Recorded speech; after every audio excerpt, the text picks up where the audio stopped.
Hello. Today we have Dr. Bryan Henss on again. If you have not gone and listened to past recordings and shows that we've done with Dr. Bryan, I highly urge you to go do that. He's just a wealth of knowledge, especially when it comes to health. So today we're doing part 2 of gut health. If you tuned in a couple weeks ago, we started talking about gut health and how vital it is for health in general, and how the gut is really the key to everything. So we're going to jump back into that, go into part 2 right after this intro.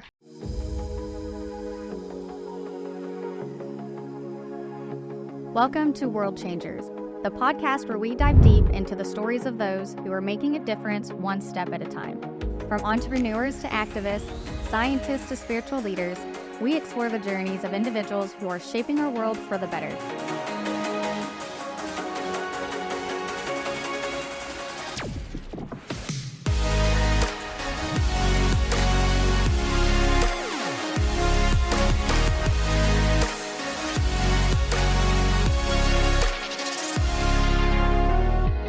Join us as we uncover the inspiration, challenges, and triumphs behind their remarkable contributions.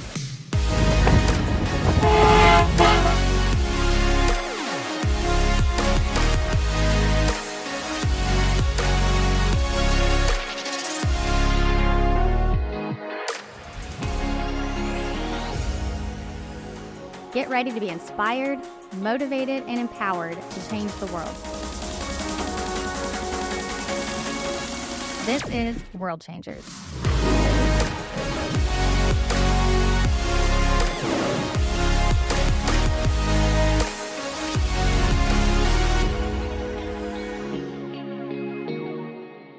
Dr. Bryan Henss has successfully owned and operated one of the biggest health and wellness chiropractor centers in Dallas-Fort Worth for over 10 years. He graduated from Illinois College in 2009 and Logan University in 2013. He then went on to receive additional training and certifications in spinal correction, detoxification, nutrition, exercise, all before opening his own clinic in 2014. Welcome back on the show. Yeah, thanks for having me. I'm excited to dive in and see what's next on the agenda today.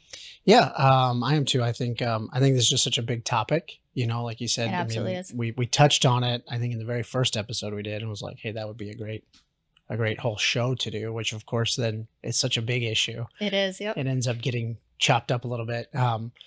We just did a 3-hour workshop all about gut health at the perfect office timing. a few weeks ago. So it's good timing. Yep. To kind of go through that. So I know we had originally talked about just how crucial the gut is and how it just affects so many other aspects of health, right? Everything from, so many people don't even realize, they think their gut health is like how often they go to the bathroom or not, right? Which is an indicator that there may or may not be dysfunctions, right? Which a lot of people don't even know that. Yeah. Like just again, we'll recap a few things that we've already touched on. Like if you eat 2 or 3 meals a day plus snacks, right, you should be going to the bathroom at least once or twice a day, right? Kind of a bare minimum. So a lot of patients will come in and go, well, I usually go once a day, or sometimes I go once every few days. And it's like, that's an indicator that there's a problem. But even then, so many people miss it, to your point, because to them, that's their quote unquote norm. That's what they've done for a long time. They don't necessarily have pain or discomfort or other symptoms. So they don't even realize that that's an indicator, of a dysfunction. And so, so many people think about their digestive health, their gut health, as whether or not they're going, right? Am I regular? Do I have discomfort or bloating? Again, those are indicators, but it's not the end all be all. Like your gut health has so much to do with all your other aspects of health. So like most people, again, don't have no idea. 90% of your serotonin is produced in your gut. That's your happy hormone, right? So anxiety, depression, not sleeping well, these sorts of things, your overall mood, 70% of your immune system lives in your gut, right? So your immune system, whether or not we're fighting bacteria, viruses, etc., cancer, the whole thing, right? You've got to have good gut health. And so there's so many other far-reaching implications to gut health, which, we talked about in previous episodes. So, you can go back and take a look at that if somebody's watching this, but it really affects every other function and our metabolism and the whole thing. And so, how do we go about dealing with that once we identify that there's a problem, right? And so again, some of the things we talked about in previous episodes, just to sort of recap a little bit, is like, well, where does it come from? because you've got to eliminate the things that got you there in the first place, right? You've got to stop making the same mistakes, or you're, pushing the boulder up the hill every day just to let it fall back down.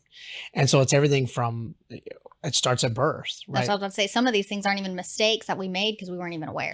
Yeah, like you as the patient, right? Like you as a 20, 30, 40-year-old man or woman, the quote unquote mistakes or things that might have led you to where you're at may have nothing to do with your decisions. I mean, we were laughing before we got on here, right? I was like, I was joking that thanks to my mom, I was a secondhand smoker for the first 18 years of my life. Like, God love her. Mm-hmm. But, we just didn't know what we didn't know. And I had zero control over that growing up. And back then, people didn't think nearly as much about it as we do today. You smoked everywhere, the restaurants. I remember even as a kid, smoking and non-smoking. Yeah. Which it was so interesting to me because it was just divided by a wall. And not even a full wall, right? The half wall. It wasn't even a half wall in most places, right? It wasn't even like a full wall. It's like, I'm still ingesting this. The smoke just radiated over. You'd be on the other side of the booth from the non-smoking, from the smoking section. Like, I'm good over here, right? It's comical. But yeah, so sometimes it's not our choices, like that we consciously, or even that our parents consciously made. Again, like we just didn't know any different at the time. But everything from like, did you go through a natural birth, or were you a C-section baby? Like that's where we get our good gut bacteria for the first time. Were you vaccinated, unvaccinated? Were you put on antibiotics a bunch? Did you, were you put on a bunch of medication? What did you eat? Again, back in the day, formula versus breast milk. Exactly. Back in the day, it was like, no, there was this whole shift at one point in our history where it was all about convenience, right? Like we look at our grandparents who grew up toiling for everything they had, right? Everything was homemade, everything was fresh, everything. And all of a sudden there's this shift in society where it's like, you can go to the store and you can get everything's already pre-made and prepackaged and individualized. And that's only gotten probably worse. Like our microwave society. Exactly. Right. Like I think what I understand now about like prepackaged food and microwaving food and things like that and how bad that is for us. And I think back to like my grandparents and how they just grew up producing all their own food and things like that. But it was that generation that really started to make that shift. And it was all out of convenience, ignorant convenience, not to be derogatory. Like it's not a derogatory thought process. It's they literally didn't know any different. Like, wow, this is so much easier than baking from scratch, right? I buy this, I throw it in the microwave for 30 seconds and we're good to go. Not recognizing that we were creating all these other problems over time, right? And so then you start growing up, everything, the baby stuff. But then what did you eat growing up? The highly refined sugars, overly processed foods, all the preservatives, the additives, artificial sweeteners, the food dyes that we know just wreak havoc on our gut and our nerve system. And so all of this builds up. As we get older, then we get whatever other bad habits we might have, like alcohol consumption, smoking, etc. These things all contribute. You have to understand, like I was saying at the beginning, 90% of our serotonin, 70% of our immune system lives in our gut. Everything you put into the gut directly impacts that system. And then by relationship affects everything else. Right. With you saying that, I just want to pause and just focus on the happy hormone. You said serotonin being 70% in the gut. It's interesting that you say that. And I think about how, if I were to go to the doctor and say, oh, I need antidepressants or whatever they want to put me on, they're giving me a pill that's going to somehow chemically alter something in my brain, but that it doesn't start in the brain to begin with. Right. So what is it actually even doing? Yeah. So the most common medication for that stuff is SSRIs, selective serotonin reuptake inhibitors. And so what that essentially means is your body's metabolizing all your hormones, all your neurotransmitters. They're being utilized, processed, broken down, and recycled, essentially, in essence. And so as our body utilizes serotonin, it metabolizes it, breaks it down, and then it's back to its basic components, and it can get those components get used for other things or recycled to make more serotonin. But in that process of metabolizing it, it's no longer available in your system. And so the SSRI blocks the the metabolic process that would break it down. So it stays active in your system. It's there, it's available, right? But ultimately like you said, that wasn't the root cause of the problem anyway, right? It's like, why is your body not producing the neurotransmitters and the hormones that it's supposed to? And so that's everything we focus on in our office and offices like mine and most really well run, what we would call a principled chiropractic office, it's all about root cause. And that doesn't matter if it's your lower back pain, your headaches, or your depression, or your digestive issues, or your whatever. It's like, what is causing that? What's inhibiting your body from being normal and healthy and balanced? And so, we end up in these situations where we go into our doctor with the best of intentions as a patient, and the doctors with the best of intentions, because they only know what they've been taught, right? And if they've not been taught anything different, right? If your education is patient comes in with XYZ symptom and the best path of treatment is this prescription, XYZ. Right? And we've got XYZ research, blah, blah, blah, all funded by the pharmaceutical company that's making billions off the drug, right? We've got all this research that says that it works and it's good and it's beneficial and it helps patients, right? If that's all they've ever been taught, then why would they ever second guess that? Right. And so we end up down this path where we're just robbing Peter to pay Paul. So to expand on that, right? So now most of these medications are what? They're orally ingested, synthetic pharmaceutical chemicals that go where? Into our gut. And our body is processing something, again, that we were never intended to consume, right? And that alone is just throwing another log on the fire or splashing some more fuel on the fire, right? When it comes to the root cause of gut dysfunction. I'd be curious to know things that we were never supposed to consume to begin with. Like, our bodies are smart. They know this. Yeah. How much of these medications it just like kicks out. And maybe, because I think it was in episode 2, maybe we discussed how some people find it hard, they can't ever lose weight because they're ingesting or eating things that our body thinks is harmful because we were never supposed to have, and so it pushes out into fat cells. Well, then those fat cells never get broke down because the body's smart and it knows if I break down this cell, it could be toxic to my body. So it just sits there. Yeah, it's an interesting thought. I don't have any research on it myself, but there's all kinds of situations like that. There's actually, I've seen in school and in continuing education courses, like people taking X-rays of a patient and being able to see, I think it was calcium supplements or something like that, right? Again, it's a synthetic. It's what you can see the tablet going through in their bowels, right? Because it's not breaking down and it's ending up, just in the toilet, right? And so here we end up with even potentially just hopefully maybe a placebo effect of a medication if our body's not even processing it properly. And so there's a lot of those things. There's actually, you could go down a whole nother path there. What happens is we metabolize that stuff. There's all kinds of studies showing that there are things like antidepressants and synthetic hormones ending up in our water supply. So you can go into creeks, rivers, ponds, lakes, etc., and we can actually measure those things in the water or in the wildlife. We're catching frogs and fish and things like that. There's really good evidence of these xenoestrogens. So synthetic estrogen, essentially, it's estrogen mimicking hormones that are making their way into the water supply in our country. And then we can see frogs actually change from male to female. So like birth control pills. Yeah, because they have that ability innately. What happens is if you've got a frog and there's no males in the population, for instance, or no females, I guess, whichever way it works, forgive me, we can actually see one switch in order to ensure the propagation of the species in that environment, which is a really cool thing, right? It's like something that these amphibians have that we don't have, obviously, as mammals, that God made them that way. And they have that ability.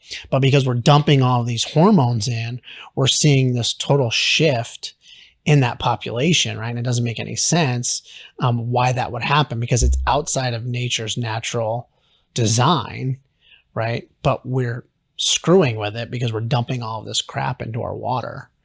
Right. And then we end up with all these other problems. I like to call it, I was having a conversation with a friend yesterday about cloning.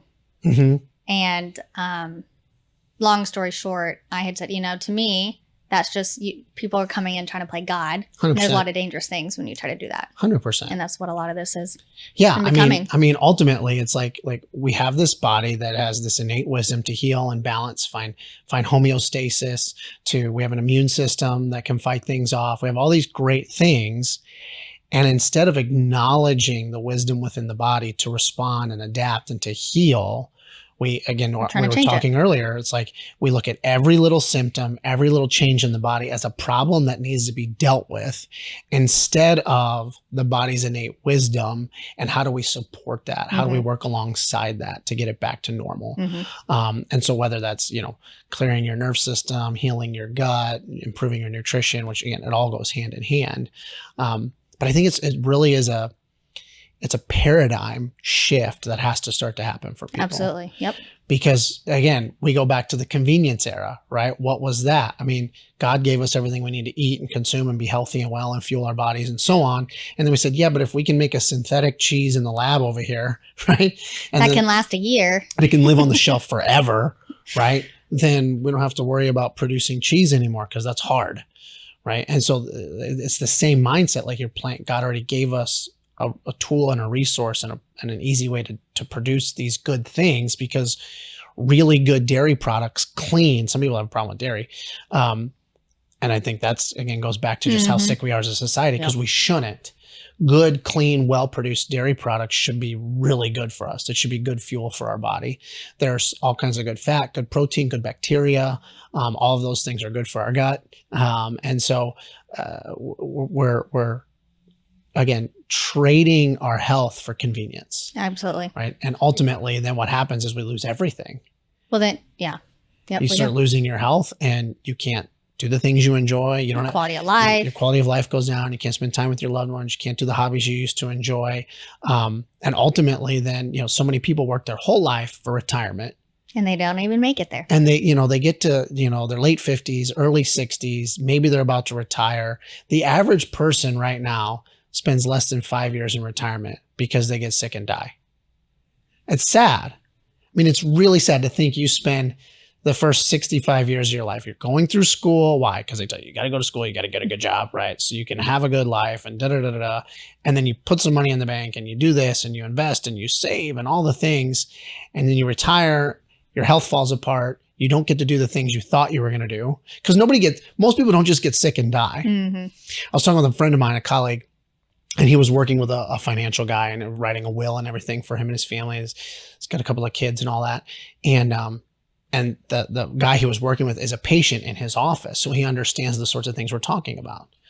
And he said, you got to understand, he goes, the reason I love what you teach and what you do, he goes, most people don't just get sick and die. We like to talk about these big chronic diseases like heart disease and cancer. He goes, most people become disabled for a handful of years, can't do the things they want, strip away all their financial security, right? Ruin it.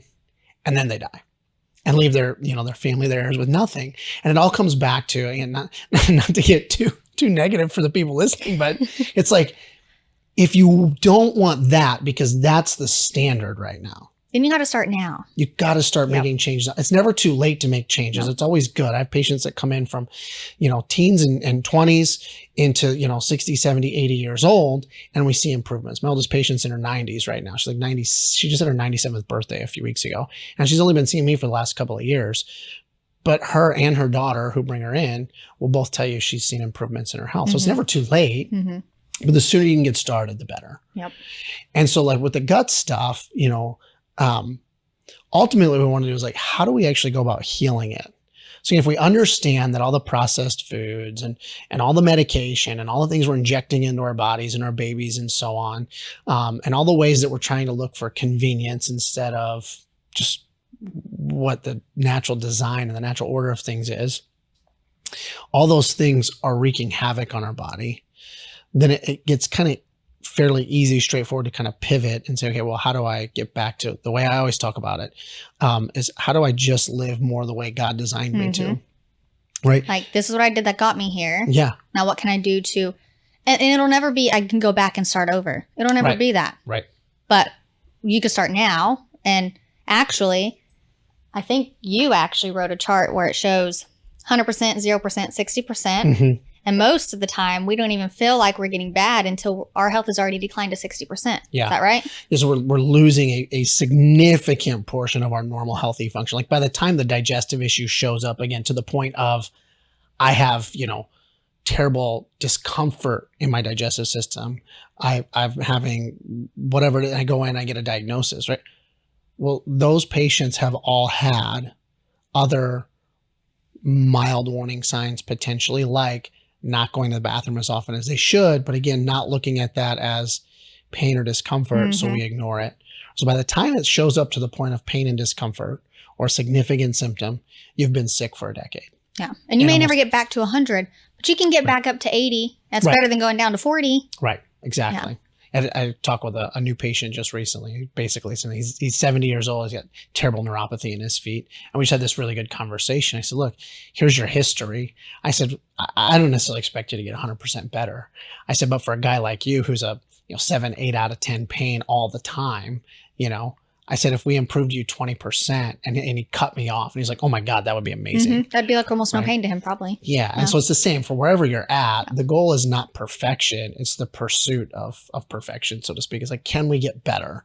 And can we keep striving in that direction? Because the other part of this is the longer you live the right lifestyle or a better lifestyle, the better your progress and your results for most people. They don't have to be perfect, but if they're just consistent and diligent over a longer period of time, without making any big changes, right? It's like I made a bunch of changes the first 6 months, a year, 2 years of learning all of this, right?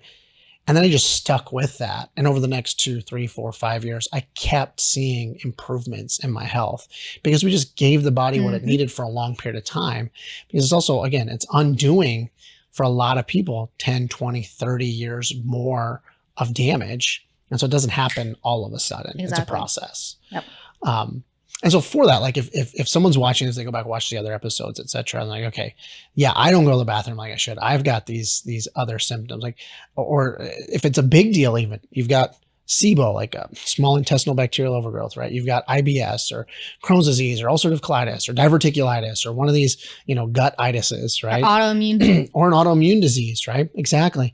You've got something like this chronic inflammatory situation. You're saying, look, this sounds like me, and I did all the things, and I was, I was fed this way, and I was medicated, and whatever. I'm checking all the boxes, or I'm checking enough of the boxes to say that's me. Well, what do I do about it, doc? Right? That's the question. And so, like very simply, to start off simple, like we've got to go through a protocol to heal that. It's going to take a very intentional process. But I tell patients, when I say protocol, I'm talking like nutrition, supplementation, like we've got to overcorrect a little bit, right? We've got to overcompensate in order to get back to normal, because just for most people in those situations, just getting back to a healthy lifestyle isn't quite enough. That's the goal long term. But if we're really going to give ourselves the opportunity to heal, we've got to overcorrect. And to be honest with ourselves, if majority of people can't just dive in cold turkey everything at once and stick with it. Right. Right. And so we always start with, foundationally the lifestyle stuff. Like you can't out supplement, point I was getting at, can't out supplement a bad lifestyle. So I can't say, hey, here's your gut healing protocol. Right. And then just keep eating your McDonald's every day. Right. like keep taking your drugs every day. Right. And so again, that's not a permission to, if you're listening to this, don't go and flush your medication down the toilet and work with your doctor. But step one is like, let's get back to normal. Yeah. Right. And so we've got to get back to, as much as possible, a whole food diet instead of this highly refined processed food.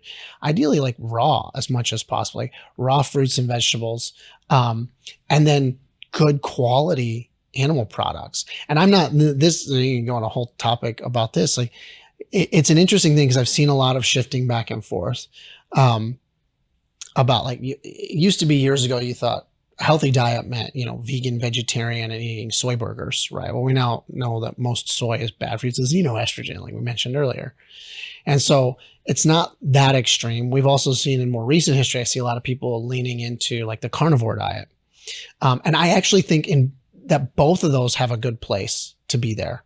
I think that like if you're trying to heal from a significant, like a cancer or something like that, getting onto more plant-based diet in a lot of cases is a great thing for a lot of people. It doesn't necessarily have to be forever, but it's a really good starting point. Actually, for a lot of autoimmune conditions, chronic pain, chronic inflammation, the carnivore diet's been shown to do really, really well there. So for people listening or wondering, should I go this way or should I go that way? I'm not necessarily saying that there's a blanket answer for everybody in should I be on this end of that spectrum or this, but what do those things have in common? We're eating the way God designed us Natural. to. We're eating foods that we're supposed to eat. We're omnivores. We can eat animal products, we can eat plants, and we can do well with that. And given a certain circumstance, one might be a little more beneficial than the other for certain situations. That's where you need to work with a good doctor. You need a good, natural, holistic, vitalistic, health-minded doc, not, someone with a prescription pad who sees you for 30 seconds. And so getting back to the basics of, am I eating food the way that God designed it to be eaten? And is that food then, take a step further, being produced the way God designed it to? Because that's the other part. I mean, you and I both grew up in agricultural environments, right? And so I've studied this so much and just wrestled with it, honestly. Early on, when I first started learning this, I was taught dairy in general is just bad for you. And that's how it was taught to me. And I was like, kid who grew up on a dairy farm, I'm going, that ain't right. Actually, it's funny. Speaking of that, I had a lot of stomach problems as a kid. Yeah. They said it was H. pylori and I can't remember the other one. Anyways, gastritis and things like that. And the one thing that always gave me, and this is weird, I don't know, I still haven't really figured out, vitamin D milk. Even to this day, will do it. 2% doesn't. Or I would just go get milk straight out of the tank at the dairy, just fine. I would even have my own goats for a little while and milked them. Yeah. The milk never bothered my stomach. Yeah. But vitamin D from the store? Yeah. Almost instant. Yeah.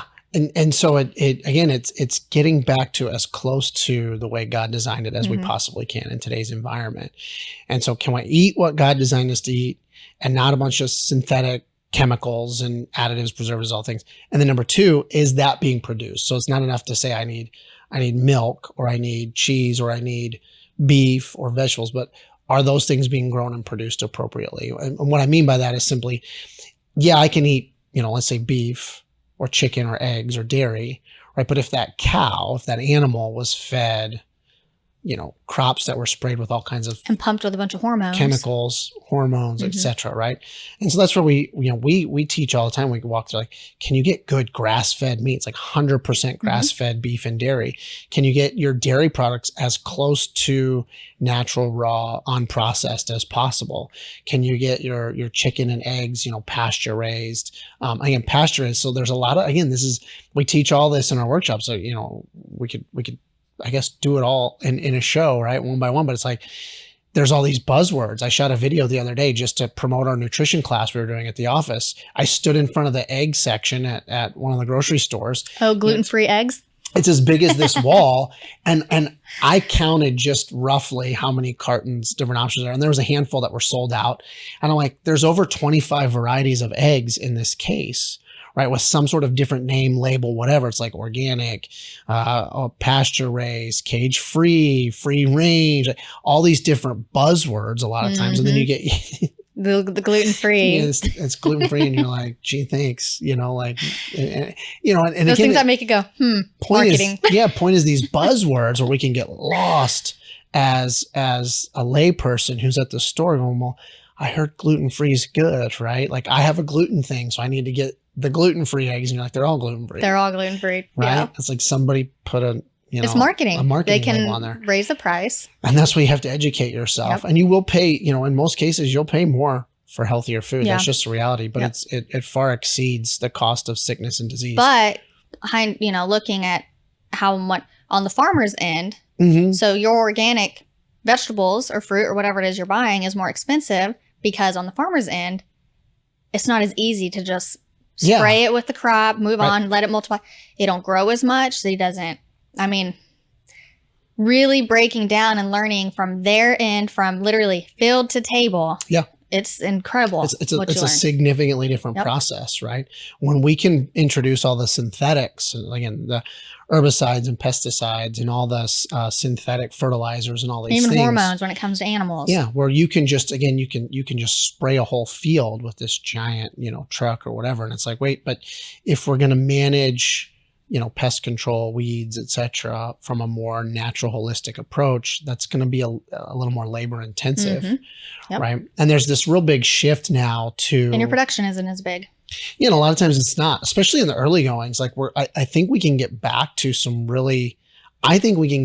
higher yields. This is my personal perspective and just personal experience and study and so on, piecing it all together. There's a shift towards this regenerative farming, right? And that, I believe, will ultimately yield us better crops long-term than anything we produce today with all of the quote-unquote science and technology. Because again, it's playing God. When we're splicing genes in a lab somewhere to quote-unquote produce better crops, better yields, it's the exact same playing God. When you splice DNA or make changes to DNA of a crop, now the body consuming that, we're wired to recognize that. DNA is the way that the body recognizes, is this food or is this foreign, right? Crops have DNA. Animal products have DNA. And the body can go, oh, that's meat, that's protein, that's whatever. When we screw with that in the lab, it appears to be a foreign thing, not a food substance. And that's where we get these inflammatory autoimmune type responses. Well, and let's be real, it really is a foreign substance. It is 100%. Right. And so I believe that if we can get back to, more and more of this regenerative farming shift where we're caring for the soil so that it does what it's supposed to do on its own, this natural reproductive life cycle, if you will, of the soil and the crops and the animals, we can get back to a much better food supply. And I think we can do it in a fairly short period of time. I was reading somewhere recently that at one point in the Great Plains, there was 15 feet of topsoil.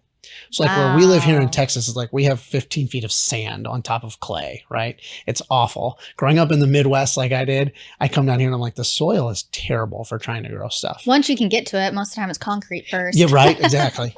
And so we've got, but in the Midwest and like in the Great Plains and stuff in the middle, there was 15 feet of topsoil. And it was talking about how when you think about the natural, like think about when people are raising animals the way we're supposed to, right? What do? We rotate, rotational grazing, right? We move the animals around. We don't let them overgraze where they just destroy it down to nothing, right? Because then things don't want to grow back. So we want always some amount of vegetation, right? We never want it down to just dirt. You swap out your crops based on your seasons. Yeah. And so natural herd rotation exists in nature. Think about herds of buffalo. Think about wild deer, elk. They're going to graze and they're going to move. And they're never going to stay in one spot until it's dead, until it's nothing but dirt, and then go, okay, let's move over there now. Right? They're just going to naturally find their way out. And what happens is they're naturally recycling the organic matter. They're eating, they're defecating in the area, right? And that's all. And it was that process of recycling the organic material that was already there that over time thickened this topsoil layer. And then what we did with that was we came in with steel plows and we turned it over, right? And that's where the Dust Bowl in the 1920s or whatever came from, right? You live in New Mexico, you get that like every summer. Right. We intentionally took the soil and turned and destroyed all vegetation on the surface level and exposed all the dirt. Something that would never happen on its own without man coming in and flipping the soil. And I know there's probably people in your family and mine that are going to hear me saying this, like, he's lost it. He's off his rocker. We can't feed the world. They lived in the city too long. Yeah, we can't feed the world that way. I've had that conversation. I've had family members you can't feed the world that way. And I'm like, yes, you can. Because what we do now is again, we have to do so much more. I had this whole conversation with a family member. He's like, we've automated, we have these, I think you and I talked about this. It's like, we got these robot milkers for our dairy cows. Yes. He's like, the only thing we do now is we grow the crops, we harvest the crops and haul them in, and then we spread the manure on the field. He goes, but historically, why don't we just put the cow in the field, let them eat on their own? Yeah. Let them spread the manure on their own, and then we'll just bring them in and let the robot do the, like they could manage their own life without us having to have much interference. And I'm like, it's like they've done this before. There it is. There it is, right? And that's how food ought to be produced. And so we get back to giving our body what it needs. We remove the junk. And then the other big one there from a nutrition standpoint that we miss a lot of times, and again, this goes back to marketing and propaganda and all these things, is we've been told since the 50s that fat is, you know, the enemy. You know, fat is why we're overweight. Fat is why we've got high cholesterol, et cetera, et cetera. Yet, since we've implemented that nutritional standard, we've seen a radical increase in weight gain. We've seen a radical increase in heart disease, cancer, autoimmune conditions, high cholesterol, high blood pressure. All these things have skyrocketed. And what we now know and understand, and is starting to permeate culture a little bit more, at least I feel like it is we understand we have to have good fats. And again, where do good fats come from? Where could you easily go out and get good fat in nature? Avocado. Right. You know, animal fat, right? The Crisco does not count. We're talking about the eggs, right? It's like egg beaters, right? It was egg whites only. I'm like, did you know that there's not only is there cholesterol in the yolk that you need that's good for your body, there's enzymes in the yolk that are necessary to break down the protein in the egg white. Most people don't know that, right? And so when you take the yolk out, again, when you play God and go, well, I'm going to eat this product, but only after I process it, remove the yolk. You're removing half of the things your body needs to even process what the rest of it is. Synergistic. It works together. You need both. It's not one or the other. It's both and to get the best out of it. And so we need more good fats, right? Where do we get fats in nature without a lot of work? Animal fats, right? Eggs, animal fat on protein, right? Coconuts, avocados, and then butter, like dairy products, right? Like dairy butter being the kind of the processing, if you will, minimal processing of the fat. But these are easy ways for us to get lots of good fats. And then just knowing that those things are organic and non-GMO and how's it being produced, because that fat is necessary for a healthy gut lining. So most of these gut issues actually start from at a very foundational level, like a leaky gut. So we start damaging the gut bacteria. We start damaging the gut lining with all this junk going in, and it breaks down the internal lining of the gut. So now you get this leaky gut. That's very pro-inflammatory. So you start heading down the path of the autoimmunes and the achy joints and all these sorts of things, and the skin issues that can come from that, on top of the hormone imbalance and the neurotransmitter imbalance and all these things. So we've got to heal that lining. That those good fats are a big part of that. It's not all of it, but it's part of it. And then once we get through some of that, now we've got to make sure that we actually have the right bacteria and the right enzymes and so on and so forth. And so we have, again, I said earlier, we have a protocol at the office, and that doesn't mean everybody needs to jump into the protocol to know that what's the right protocol. Like, you really need to test. You have to evaluate. We run labs on people. We run blood work and saliva and stool samples and urine samples and all these things to figure out what the heck is going on with these things. But once we have that, it's a simple protocol. Like, we're going to start with healing your gut. We're going to clear out the bad bacteria, right? Because once we've damaged our gut flora with so many antibiotics, what happens is the bad bacteria tends to take over, right?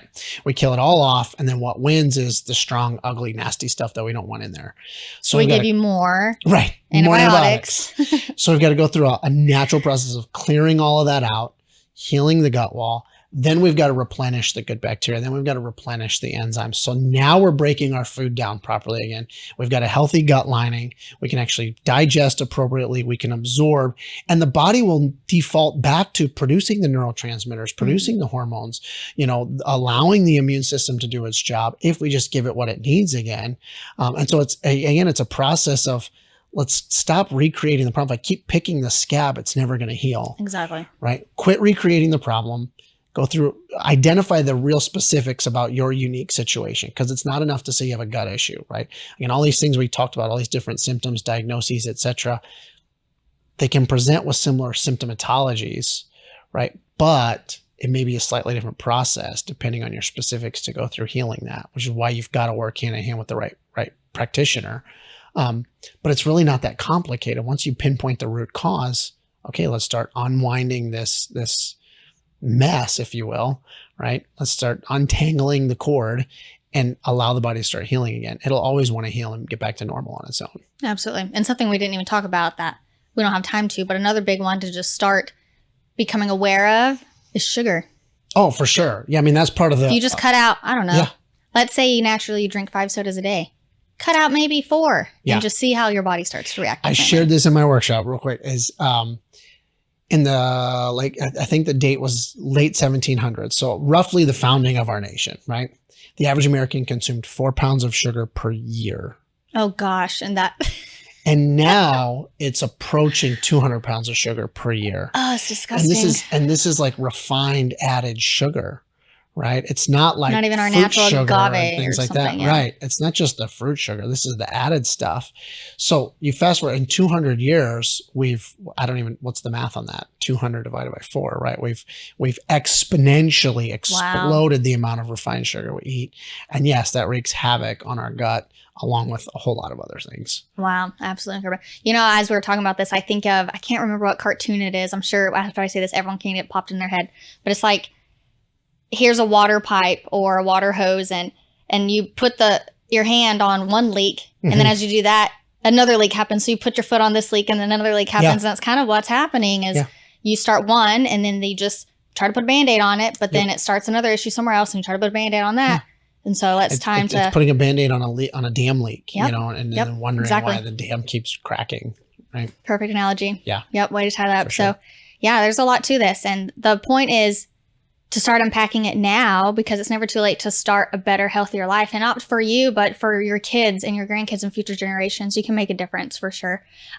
This was great. I think coming soon, I think a good show would be on food nutrition. Yeah, I mean, we could do a whole let's start cleaning up your But nutrition. once again, like I've said in past episodes, put your comments below of what you want to talk about and what you want to hear, and that's exactly what we'll present and we'll bring to you. So it's awesome. thank you again on another great show. Yeah, thanks for having me.